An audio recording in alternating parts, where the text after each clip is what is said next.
કેમ છો વિદ્યાર્થી મિત્રો? બધા મજામાં? લાસ્ટ લેક્ચરની અંદર બે નાની નાની થિયરી પૂરી કરી ત્યારબાદ આજે આપણે આગળ વધવાનું છે ચેપ્ટરની લાસ્ટ થિયરી ઉપર. જે થિયરી ગુજરાત બોર્ડ અને JEE નીટ ની દ્રષ્ટિએ જો જોવા જાય તો ખૂબ જ અગત્યતા ધરાવે છે અને આજનો ટોપિક ખૂબ જ લાંબો રહેવાનો છે પણ ખૂબ જ સમજવા જેવો ટોપિક છે. આપણે વ્યવહારિક જીવનમાં આ વસ્તુ પ્રેક્ટિકલ પણ સમજી શકશું, કારણ કે આપણે કોર્સની અંદર પ્રેક્ટિકલના ભાગરૂપે પણ ગેલ્વેનોમીટર આવે છે અને થિયોરિટિકલ પોર્શનમાં પણ સમજવાનું છે. એટલે જો તમને અત્યારમાં થિયોરિટિકલ પોર્શનની અંદર ગેલ્વેનોમીટર એટલે શું ખબર પડી જાય તો પ્રેક્ટિકલ કરવો ખૂબ જ સહેલો રહેશે. અને આપણે જ્યારે મળશું, પ્રયોગશાળામાં જશું, ત્યારે હું તમને ગેલ્વેનોમીટર પણ દેખાડીશ. એટલે આજે આપણે થિયરી પોર્શન ભણવાનો છે જેનું હેડિંગ છે ચલિત ગૂંચળાવાળું ગેલ્વેનોમીટર. જે ટોપિક છેલ્લો ટોપિક છે 4.11. પ્રશ્ન તરીકે જો રજૂઆત કરવામાં આવે તો પ્રશ્ન આવી રીતના બની શકે કે ચલિત ગૂંચળાવાળા ગેલ્વેનોમીટરનો સિદ્ધાંત લખો, એટલે કે કયા સિદ્ધાંત વર્ક કરે છે તથા તેની કાર્યવાહી સમજાવો.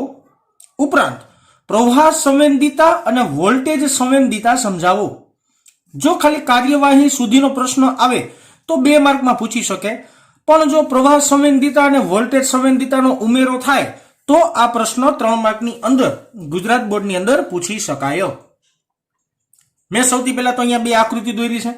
તમારી ટેક્સ્ટબુકની અંદર આ એક જ આકૃતિ આપેલી છે, પણ મેં બીજી આકૃતિ પણ દોરી છે કારણ કે આ આકૃતિની મદદથી આ ટોપિક સમજવો સરળ બનશે. આ છે ટોપ વ્યૂ, એટલે આવી રીતના મારો હાથ હોય અને તમે જેમ જોવો છો એને ટોપ વ્યૂ કહેવાય. અને જો હું આવી રીતના હાથ હોય ને અહીંથી જોવામાં આવે, અહીંથી આવી રીતના જોવામાં આવે તો એને સાઈડ વ્યૂ કહેવાય. તો મેં 2 રીતના આકૃતિ દોરી છે, એક છે ટોપ વ્યૂ અને એક છે સાઈડ વ્યૂ. થોડુંક મેં કલરનું ધ્યાન રાખ્યું છે એટલે થોડુંક કલર ઉપર એમાં જવું પડશે. સૌથી પહેલા ગેલ્વેનોમીટર બને કેવી રીતના એ સિમ્પલ આપણે સમજવાનું છે અને પ્રયોગશાળામાં આપણે જશું ત્યારે હું ગેલ્વેનોમીટર તમને આખું ખોલીને પણ દેખાડીશ અને આવી જ કંઈક રચના જોવા મળશે, બરાબર ને? સૌથી પહેલા એક પ્રબળ ચુંબક રાખવાનું. પ્રબળ ચુંબકમાં આ છે N ધ્રુવ, આ છે S ધ્રુવ. હું તમને બેટા સમજાવું છું સાઈડ વ્યૂમાં, તમારી ટેક્સ્ટબુકમાં આપ્યું છે ટોપ વ્યૂ. એટલે એક્ઝામની અંદર જો તમને આ પ્રશ્ન પૂછે તો તમારે આ આકૃતિ દોરવાની થાય, આ આકૃતિ નહીં દોરવાની. આ ખાલી સમજવા માટે છે. પહેલા તો 2 પ્રબળ ચુંબક રાખો, N S, 2 ધ્રુવ રાખ્યા. હવે તમને ખ્યાલ છે કે ચુંબકીય ક્ષેત્ર રેખાઓ N માંથી નીકળે અને S માં દાખલ થાય. એટલે ચુંબકના N ધ્રુવમાંથી ચુંબકીય ક્ષેત્ર રેખા નીકળતી હોય ને S ની અંદર દાખલ થતી હોય. તો અહીંયા આકૃતિમાં મેં ચુંબકીય ક્ષેત્ર રેખાઓ પણ દર્શાવી છે જે N માંથી નીકળે છે અને S માં દાખલ થાય છે. તમે જોઈ શકો છો N માંથી નીકળે છે ને S માં દાખલ થાય છે. અહીંયા લાલ કલરના એરાને ધ્યાનથી જોજો, બરાબર ને? N માંથી ક્ષેત્ર રેખાઓ નીકળી S માં દાખલ થઈ. પછી એક નરમ લોખંડનો ગર્ભ રાખવામાં આવે છે. આ છે નરમ લોખંડનો ગર્ભ. હવે જો આ તમે નરમ લોખંડના ગર્ભને ઉપરથી જોવો ને તો આ ઉપર વર્તુળાકાર ભાગ છે ને ઈ જ દેખાય. એટલે જો ઉપરથી જોશો ને તો આટલો ગોળ ભાગ છે ને ઈ જ તમને દેખાશે. વ્યવહારિક જીવનમાં આવી રીતના એક નળાકાર નરમ લોખંડનો ગર્ભ હોય. આ નરમ લોખંડના ગર્ભની અક્ષ છે, આવી રીતના આખી અક્ષ દોરી છે મેં રેડ પેનથી, તમે જોઈ શકો છો. એની ઉપર નરમ લોખંડના ગર્ભને અડેને એવી રીતના એક વાહક તારનું ગૂંચળું રાખવામાં આવે છે. કેનું વાહક તારનું ગૂંચળું? જનરલી ઈ ધાતુ તરીકે છે ને તાંબુ વાપરવામાં આવે છે. ઈ ધાતુ તરીકે જનરલી તાંબુ વાપરવામાં આવે છે. આ વાહકતાનું ગૂંચળું છે જે ગ્રીન પેનથી મેં દર્શાવ્યું છે. અને અહીંયા વાહકતાનું ગૂંચળું જો ટોપ વ્યૂ ઉપરથી જોવામાં આવશે તો આવી રીતના કંઈક દેખાશે. વાહકતાના ગૂંચળાની ઉપર એક મસ્ત મજાનું એક ગૂંચળું રાખ્યું છે, કમાન આકારની સ્પ્રિંગ કહેવાય. એને શું કહેવાય? કમાન આકારની સ્પ્રિંગ. આપણા ઘરમાં ઓલી કછવા છાપ અગરબત્તી નો આવે મચ્છરને મારવાની, તમે બધે જોઈ છે, એના જેવું કઈ ગૂંચળું હોય, બરાબર ને? જેને કહેવાય કમાન આકારની સ્પ્રિંગ છે. હવે જો અહીંયા આટા જમણેથી ડાબી બાજુ હોય, ધારો કે આ બાજુ આવી રીતના ગોળ ગોળ હોય તો નીચેની બાજુ એને કરતા ઉલટા આટા હોય. એટલે આમાં જો ગોળ ગોળ ગોળ ગોળ ગોળ આવી રીતના હોય તો નીચે એના કરતા ઉલટું હોય. મેં આકૃતિ દોરવામાં એક ભૂલ કરી છે. મેં 2 જગ્યાએ સરખા આટા જ દર્શાવ્યા છે. સરખા આટા મીન્સ કે સરખી દિશામાં જ ગોળ ગોળ દર્શાવ્યું છે. ખરેખર આ 2 એકબીજાથી વિરુદ્ધ દિશામાં હોય વ્યવહારિક જીવનમાં. એટલી મારી આકૃતિમાં ભૂલ છે, એટલે તમે સમજી શકશો એટલા માટે મેં ભૂસીને પાછી દોરી નહીં. અહીંયા આવી રીતના આટા હોય તો અહીંયા એના કરતા ઉલટા આટા હશે. અને આ વાહકતાનું જે ગૂંચળું છે એને એક બેટરી સાથે જોડ દેવાનું. આ છે ધારો કે એક બેટરી, ધારો કે માની લ્યો બેટરી સાથે જોડવાનું, તો બેટરીમાંથી પ્રવાહ ગૂંચળામાં પસાર થાય. અને તમને ખ્યાલ છે હમણાં 2-3 લેક્ચર પહેલા એક થિયરી ભણ્યા કે જો વાહક તારના ગૂંચળાને સમાન ચુંબકીય ક્ષેત્રમાં આવવામાં આવે, ખરેખર તો વાક્ય રચના હું ખોટું બોલું છું, ખરેખર વાક્ય રચના આવી કઈક હોવી જોઈએ કે વિદ્યુત પ્રવાહ આધારિત ગૂંચળાને જો ચુંબકીય ક્ષેત્રમાં મૂકવામાં આવે તો તેની પર ટોર્ક લાગે છે અને ટોર્કને કારણે તે પરિભ્રમણ કરે. 2-3 લેક્ચર પહેલા આપણે થિયરી ભણ્યા હતા. હેડિંગ શું હતું એનું? કે પ્રવાહ આધારિત ગૂંચળું હોય અને એને નિયમિત ચુંબકીય ક્ષેત્રમાં મૂકવામાં આવે તો તેની પર ટોર્ક લાગે. તો ગેલ્વેનોમીટરનો સિદ્ધાંત પણ એવો જ કંઈક છે. તો આપણે સૌથી પહેલા શરૂઆત કરીએ સિદ્ધાંત પરથી. અહીંયા લખીએ છીએ ગેલ્વેનોમીટરનો સિદ્ધાંત. કયા સિદ્ધાંતે તે વર્ક કરે છે? સિદ્ધાંત આવો કંઈક છે, બહુ સિમ્પલ, કે વિદ્યુત પ્રવાહ આધારિત ગૂંચળાને ચુંબકીય ક્ષેત્રમાં મૂકતા તે ટોર્ક અનુભવે છે, તેથી તેનું કોણાવર્તન થાય છે. ચાલો અહીંયા આ શબ્દ કેવી રીતના લાગુ પડી શકાય તો સમજાવું તમને. આ વાહકતાનું ગૂંચળું છે, વાહકતાના ગૂંચળાની અંદર આપણે પ્રવાહ પસાર કરશું. એટલે આની અંદર પ્રવાહ પસાર થાય તો આની અંદર પ્રવાહ પસાર થાય તો એની ઉપર ટોર્ક લાગે. ટોર્ક લાગશે એટલે આ જે ગૂંચળું છે આવી રીતના ફરશે. જો હું સમજાવું છું, વ્યવહારિક જીવનમાં આમ ફરતું હોય. વ્યવહારિક જીવન મારો હાથ આમ છે ને તો આવી રીતના ફરે, બરાબર, અથવા આવી રીતના ફરે, કોઈ પણ બાજુ ફરે. પણ હું તમને અત્યારમાં સમજાવું છું આમ, કારણ કે આકૃતિમાં મારે તમને ન દેખાડી શકાય એટલા માટે. પણ વ્યવહારિક જીવનમાં ફરે આવી રીતના. સમજો, આ ગૂંચળું આવી રીતના ગોળ ગોળ ફરશે. હવે એની સાથે કાકી અક્ષ જોડેલી છે. સમજો, જ્યારે આ વાહકતાનું ગૂંચળું ગોળ ફરશે ને ત્યારે એની સાથે જોડવામાં આવેલો દર્શકને ઇંગ્લિશમાં કહેવાય પોઇન્ટર, બરાબર. અને આ છે સ્કેલ, એટલે કે ફૂટપટ્ટી દેશી ભાષામાં, બરાબર. આ દર્શક છે ને આવી રીતના કોણાવર્તન દર્શાવશે. એટલે કાંટો છે ને એ કોઈ પણ એક આંકડા ઉપર સેટ થશે અને એની ઉપરથી તમને ખબર પડશે કે કેટલો પ્રવાહ દાખલ થયો. જો પ્રવાહ દાખલ કરો, પ્રવાહ દાખલ થવાને કારણે આ ગૂંચળા ઉપર ટોર્ક લાગે.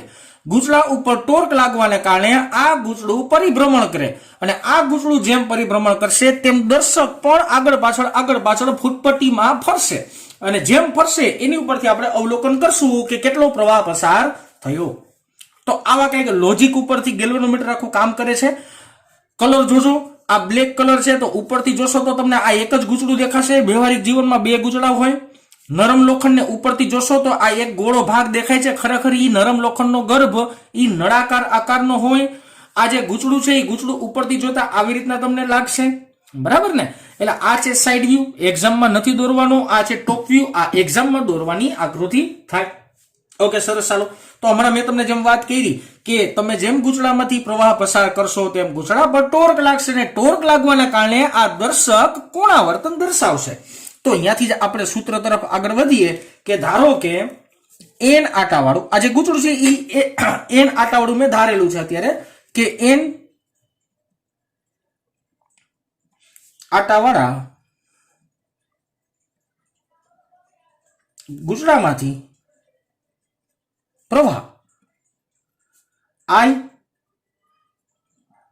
પસાર કરતા તેના પર લાગતું ટોર્ક, આનું સમીકરણ આપણે ભણી ગયા છીએ એટલે કે બહુ ઉપાધિ નથી કરવાની.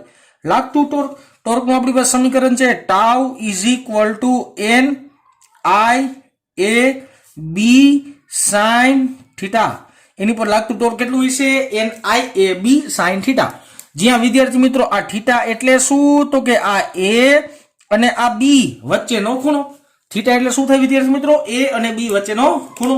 ઓકે, સરસ. ચાલો, હવે જો આ ચુંબકની ગોઠવણ એવી રીતના કરવામાં આવી હોય કે જે જે ચુંબકીય ક્ષેત્ર રેખાઓ છે ને એ ત્રિજ્યાવર્તી દિશામાં રહે. કેવી રીતના રહે? ત્રિજ્યાવર્તી દિશામાં રહે. તો ખરેખર આ જો ગૂંચળું આવી રીતના હોય તો ગૂંચળાનો ક્ષેત્રફળ સદિશ આમ મળે ઉપરની બાજુ, કારણ કે ગૂંચળું આકૃતિમાં આવી રીતના છે, મેં તમને સ્ટાર્ટિંગમાં જ કીધું.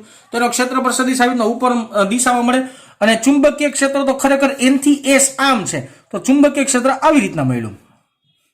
તો આ ચુંબકીય ક્ષેત્ર અને ક્ષેત્રફળ સદિશ વચ્ચેનો જો ખૂણો જોવામાં આવે તો એ ખૂણો થાય કેટલાનો બેટા? 90 ડિગ્રીનો. અને તમને એ પણ ખ્યાલ છે કે sin 90 કરશો એટલે જવાબ તમારી પાસે આવી જશે 1. તો ફાઇનલી n આટાવાળા ગુચલા પર લાગતું પ્રવાહ પસાર થવાને કારણે લાગતું ટોર્ક NIAB જેટલું મળે. કેટલું મળે? NIAB જેટલું મળે, કારણ કે ક્ષેત્રફળ સદિશ અને ચુંબકીય ક્ષેત્ર વચ્ચેનો ખૂણો 90 ડિગ્રી થયો. આને આપણે નામ આપી દઈએ સમીકરણ નંબર 1. ઓકે, સરસ. પાછી એક વાત રિપીટ કરીએ કે તમે જેવો પ્રવાહ પસાર કરશો એવું ગુચલામાં પ્રવાહ પસાર થાય, અને ગુચડું જો સમાન ચુંબકીય ક્ષેત્રની અંદર રાખવામાં આવેલું હોય તો આ ગુચડા પર ટોર્ક લાગે. ટોર્ક લાગવાના કારણે આ દર્શક કોણાવર્તન અનુભવે. હવે સાંભળજો મેન વાત. સાહેબ તમે હવે પ્રવાહ બંધ કરી દો તો? બહુ સ્ટેપ બાય સ્ટેપ સમજજો બેટા, અઘરું નથી, કોમ્પ્લિકેટેડ નથી, ખાલી સમજવાનું ધ્યાન દેવાનું છે કે પ્રવાહ દિયો છો તો આમાંથી પ્રવાહ પસાર થાય. પ્રવાહ પસાર થવાને કારણે સમાન ચુંબકીય ક્ષેત્રમાં છે એટલે ટોર્ક લાગે. ટોર્કને કારણે પરિભ્રમણ થાય ને દર્શક હલે. પણ હું એમ કહું પ્રવાહ બંધ કરી દો તો? હવે જો ત્રાસું આવી રીતના ધારો કે કોણાવર્તન થઈ ગયું છે ગુચડાનું, માની લ્યો. હવે તમે પ્રવાહ બંધ કરો તો પાછું પોતાની મૂળ સ્થાન ઉપર તો આવશે ને. પ્રવાહ દિયો છો તો આ કોણાવર્તન અનુભવે. હવે પ્રવાહ બંધ કરી દો તો પાછા પોતાની મૂળ સ્થાન ઉપર આવે. તો જ્યારે પ્રવાહ બંધ કરશો તમે ત્યારે આ જે કમાન આકારની સ્પ્રિંગ છે એ સ્પ્રિંગમાં જે વળ ચડી ગયા હોય ને વળ ઉતરી જાય, કારણ કે સ્વાભાવિક રીતના આ ગુચડું કોણાવર્તન કરે તો એની સાથે આ જોડવામાં આવેલી સ્પ્રિંગ હોય એનીમાં વળ ચડે. વળ મીન્સ કે આટો ચડે, અને આટો ચડશે પણ જેવો પ્રવાહ બંધ કરશો એવું પોતાના મૂળ સ્થાને આવવા માટે ઈ આટો ઉતરશે એટલે વળ ઉતરશે. તો યાદ કરો વિદ્યાર્થી મિત્રો 11મું ધોરણ કે એમાં વળને લીધે લાગતું ટોર્ક જે પેદા થાય એને આપણે કહીએ છીએ પુનઃ સ્થાપક ટોર્ક. તો હજી એક ટોર્ક લાગશે એની પણ આપણે નોંધણી કરીએ કે સ્પ્રિંગને કારણે લાગતું ટોર્ક છે જે છે પુનઃ સ્થાપક ટોર્ક. 11મા ધોરણના 6થા ચેપ્ટરમાં કાર્ય ઉર્જા પાવરની અંદર ક્યાંક ને ક્યાંક તમે ભણી ગયા છો. પુનઃ સ્થાપક ટોર્ક લાગશે tau is equal two K5 જેટલું. આ મળ્યું મને પુનઃ સ્થાપક ટોર્ક. ઘણા છોકરાઓના સમીકરણ બહુ અજાણ્યું લાગશે, પણ અજાણ્યું લગાડવાની જરૂર જરાય નથી, કારણ કે અહીં બાજુમાં લખી દઉં છું સમીકરણ તમને યાદ રખાવવા માટે. આપણે ભણતા હતા F is equal two KX, યાદ આવતું હોય તો F is equal two KX ભણતા હતા. પણ જ્યારે ટોર્ક લાગતું હોય અથવા તો જ્યારે કોઈ વર્તુળાકાર અથવા તો ચાક ગતિ થતી હોય ત્યારે બળની જગ્યાએ ટોર્ક, x એટલે સ્થાનાંતર, તો અહીંયા phi એટલે કોણીય સ્થાનાંતર પણ કહેવાય તો સ્થાનાંતર જ. આ k ને કહેવાય અચળાંક. કેવો? પુનઃ સ્થાપકનો અચળાંક કહેવાતો, જ્યાં અહીંયા k ને કહેવામાં આવે છે વળ અચળાંક. એને શું કહેવાય? વળ અચળાંક કહેવાય. અને એના એકમની જો મારે ચર્ચા કરાવી દેવી ને તો એકમ એ સેલો ટાઉના છેદમાં થીટા એટલે એનો એકમ બનશે ન્યૂટન મીટરના છેદમાં થીટાનો એકમ થાય રેડિયન. તો વળ અચળાંક k નો એકમ થાય ન્યૂટન મીટર અપોન રેડિયન. હવે સમજી શકાય છે કે સમીકરણ નંબર 1 અને સમીકરણ નંબર 2 બે ટોર્ક ના જ છે. તો બે સમીકરણને આપણે સરખાવતા તો અહીંયા લખું છું સમીકરણ નંબર 1 અને 2 પરથી સમીકરણ નંબર 1 અને સમીકરણ નંબર 2 ની આપણે સરખામણી કરવાની છે. તો સરખામણી કરીએ NIAB બરાબર K5. હવે આમાં આપણે phi ને સૂત્રનો કરતા બનવાનું છે. phi એટલે કોણાવર્તન થશે, તો phi ઇઝ ઇક્વલ ટુ સમીકરણ બને NAB ના છેદમાં K અને ઇન્ટુ I લખ્યું આપણે. કાઉન્સ શું કરવા કર્યું એનું એક લોજિક છે વિદ્યાર્થી મિત્રો, કે કાઉન્સમાં લખવામાં આવેલી બધી રાશિ અચળ છે. તમે જોઈ શકો છો, ધ્યાનપૂર્વક જોવો જી બેટા. n થી ચાલુ કરો તો n એટલે આટાની સંખ્યા, a એટલે ક્ષેત્રફળ સદિશ અથવા ક્ષેત્રફળ, b એટલે ચુંબકીય ક્ષેત્ર અને k એટલે વળ અચળાંક. તો આ સમીકરણ ઉપરથી ડાયરેક્ટલી આવું પ્રૂફ થાય કે 5 proportional to I. I ની કાર્યવાહી મળી ગઈ આપણને. આ કાર્ય શું કરે ખબર પડી જાય મને અહીંથી. શું કાર્ય કરે? તો કે જેમ પ્રવાહ વધારશો તેમ phi વધશે. phi એટલે કે કોણાવર્તન વધશે. પેલા આમ હતું, હવે પ્રવાહ ધારો કે 0 ઉપર આવી રીતના 0 ઉપર છે માની લો. હવે મેં પ્રવાહ વધારો એટલે કોણાવર્તન વધતું વધારે પ્રવાહ એ મેક્સિમમ કોણાવર્તન દર્શાવે. તો ડાયરેક્ટ આપણે એ શબ્દોમાં લખી નાખીએ કે ગેલ્વેનોમીટરમાં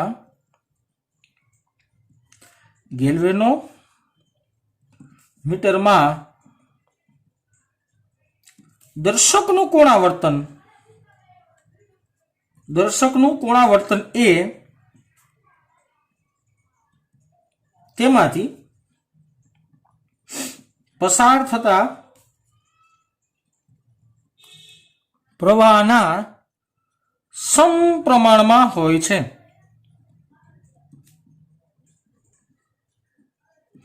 ગેલ્વેનોમીટરમાં દર્શકનું કોણાવર્તન એટલે દર્શક કેટલો આગળ વધશે, કેટલા વધારે આંકડા દર્શાવશે, એ કોની ઉપર ડિપેન્ડ હોય?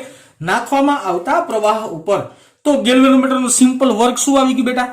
પ્રવાહ માપક, વન ટાઈપ ઓફ પ્રવાહ માપક સાધન થઈ ગયું. આગળ જતા ઘણું બધું સમજાશે, પણ અત્યારમાં આપણે વિચારીએ વન ટાઈપ ઓફ પ્રવાહ માપક સાધન થયું. તો આપણે 2 માર્કનો પ્રશ્ન પૂરો કર્યો. મેં તમને કીધું હતું કે જો કાર્યવાહી સમજાવો અહીંયા સુધી પ્રશ્ન પૂછાય તો 2 માર્કની અંદર આવી શકે.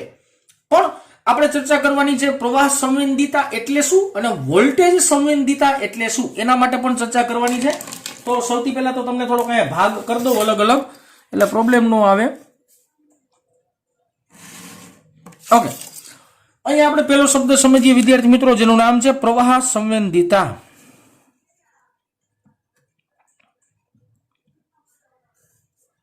અને પ્રવાહ સંવેદિતા સમજાવવા માટે હું આ સમીકરણ હજી એકવાર રિપીટ લખું છું. આ સમીકરણ પાછું અહીંયા ઉપર લખું છું. ઓકે, સમીકરણ છે વિદ્યાર્થી મિત્રો 5 NAB ના છેદમાં K ઇન્ટુ I. ઓકે, હવે જો I ને આ બાજુ ભાગાકારમાં લઈ જઈએ તો 5/I બરાબર NAB ના છેદમાં K. તો આ સમીકરણમાં જે 5/I મળ્યું ને તમે, 5/I ને કહેવાય સારી ભાષામાં પ્રવાહ સંવેદિતા. એને શું કહેવાય? પ્રવાહ સંવેદિતા. અને જો વ્યાખ્યામાં મારે રજૂઆત કરવી હોય તો વ્યાખ્યામાં એમ કહી શકાય કે એકમ પ્રવાહ દીઠ કોણાવર્તન. એકમ પ્રવાહ દીઠ કોણાવર્તનને કહેવાય પ્રવાહ સંવેદિતા. તો આ તમારી પાસે એક નવું સમીકરણ મળ્યું. સમીકરણ નંબર આને 4 કહી દઈએ અને આ સમીકરણને કહી દઈએ સમીકરણ નંબર 3. તો પ્રવાહ સંવેદિતા એટલે કાંઈ નહીં બેટા, કોણાવર્તનના છેદમાં પ્રવાહ કરી નાખો, જે જવાબ આવે એને કહેવાય પ્રવાહ સંવેદિતા. અને વ્યાખ્યાની એમ કહી શકાય કે એકમ પ્રવાહ દીઠ કોણાવર્તનને પ્રવાહ સંવેદિતા કહેવાય. બીજી એક વાત જે નોંધનીય છે એ વિદ્યાર્થી મિત્રો, હવે જો ખાસ, હવે મારે પ્રવાહ સંવેદિતા વધારવી છે. હવે મારે પ્રવાહ સંવેદિતા વધારવી છે તો શું કરવાનું? સિમ્પલ, આ ગૂંચળાના આટાની સંખ્યા વધારી દેવાની. શું કરવાનું? ગૂંચળાના આટાની સંખ્યા વધારી દેવાની. એટલે આપણે એમ લખી શકાય કે પ્રવાહ સંવેદિતા પ્રોપોર્શનલ ટુ n. n એટલે કે ગૂંચળાની સંખ્યા, સોરી આટાની સંખ્યા. જેમ આટાની સંખ્યા વધારશો તેમ પ્રવાહ સંવેદિતા વધી જશે. Common sense, 5/I proportional two n direct કહી શકાય.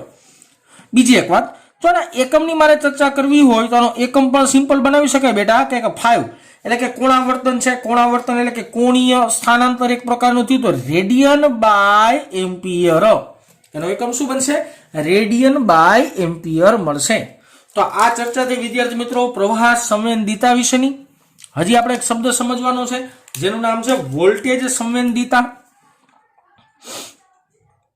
વોલ્ટેજ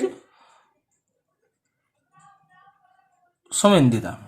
ઓકે, વોલ્ટેજ સંવેદિતા એટલે શું સમજવા માટે સૌથી પહેલા હું આ સમીકરણ કોપી મારું છું. જે સમીકરણ નંબર 4 છે આપણું, ઈ હું અહીં લખું છું.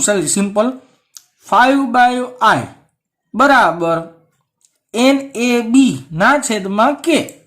ઓકે, સરસ. હવે અહીંયા છે ને વોલ્ટેજ આવવો જોઈએ છેદમાં.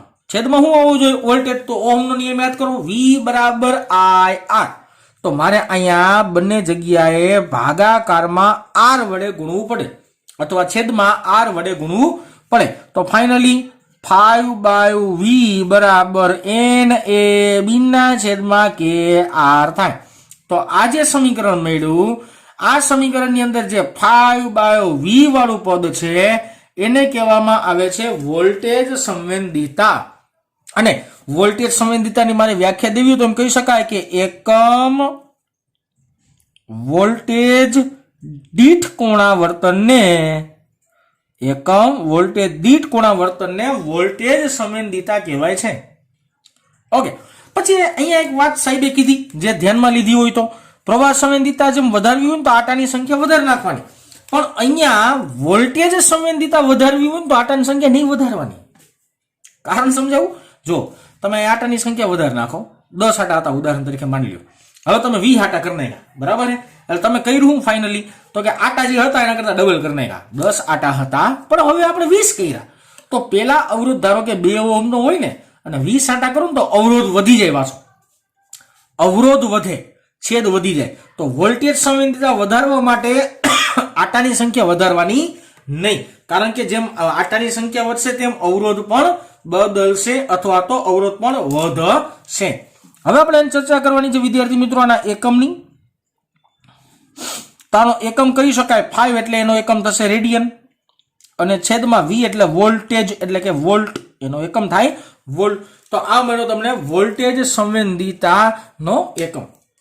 તો વિદ્યાર્થી મિત્રો આટલી ચર્ચા થઈ, જે ચર્ચા આપણે ગેલ્વેનોમીટર માટે ઇનફ છે. ગેલ્વેનોમીટર માટે આટલી વાત ઇનફ છે. બીજી એક વાત, હું આજનો લેક્ચર ધારું તો બહુ મોટો કરી શકું એમ છું, કારણ કે ગેલ્વેનોમીટરનો ઉપયોગ કરીને પ્રવાહ માપક સાધન તરીકે એમીટર અને વોલ્ટેજ માપક સાધન તરીકે એમીટર અને વોલ્ટમીટર બંને બનાવી શકાય. તો ગેલ્વેનોમીટર જો તમને આવડતું હોય તો પ્રવાહ માપક સાધન તરીકે એમીટર અને વોલ્ટેજ માપક સાધન તરીકે વોલ્ટમીટર બનાવી શકાય. તો એની ચર્ચા આપણે નેક્સ્ટ લેક્ચરમાં કરશું. તો વિદ્યાર્થી મિત્રો આજે અહીંયા સુધી રાખીએ છીએ. ખાલી ગેલ્વેનોમીટરની ચર્ચા કરી, આ વ્યવસ્થિત ભણજો અને નેક્સ્ટ લેક્ચરની અંદર આપણે ચર્ચા કરશું કે ગેલ્વેનોમીટરના ઉપયોગથી કેવી રીતે વોલ્ટમીટર અને એમીટર બનાવી શકાય. તો ચાલો વિદ્યાર્થી મિત્રો આજે અહીંયા સુધી રાખીએ.